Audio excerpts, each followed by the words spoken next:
উন্নয়নের নামে আতঙ্ক ত্রিপুরার বুকে চিরে গ্যাস খুঁজতে গিয়ে এবার গ্রামের ঘরেই ফাটল।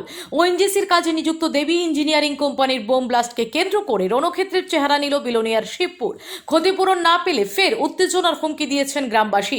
বিলোনিয়া মহকুমার শিবপুর এডিসি ভিলেজের বুদ্ধি মঙ্গলপাড়া, এখানে নাকি উন্নয়নের নামে চলছে তাণ্ডব। অভিযোগ, দেবী ইঞ্জিনিয়ারিং কোম্পানি গ্রামবাসীদের অন্ধকারে রেখেই বাড়ির উঠোনের মাঝখান দিয়ে কেবল পুঁতে বোরিং করে চলেছে একের পর এক বোম ব্লাস্ট।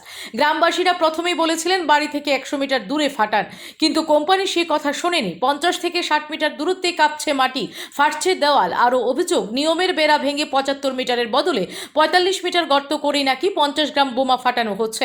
ফল যা হওয়ার তাই, ফেটেছে গুদাম, ফেটেছে ঘরের ছাদ। প্রতিবাদ করতে গিয়ে উত্তেজনা চরমে ওঠে।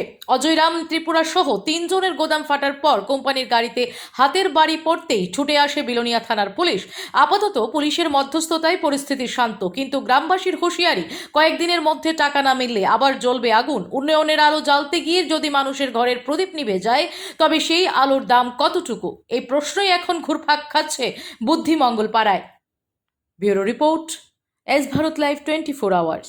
কালকে যে ওএনজিসি যে বুম ব্লাস্ট করণে আমরা এখানে বুদ্ধিমঙ্গল পাড়াতে কয়েকটি বিল্ডিং ঘর আর গুদাম ঘর ফাটিয়ে গেছে ওএনজিসি বোম ব্লাস্ট করার কারণে। ঘর 4টা ফাটিয়ে গেছে আর শটটা নিয়েছে তারা কালকে 50 থেকে 60 মিটার।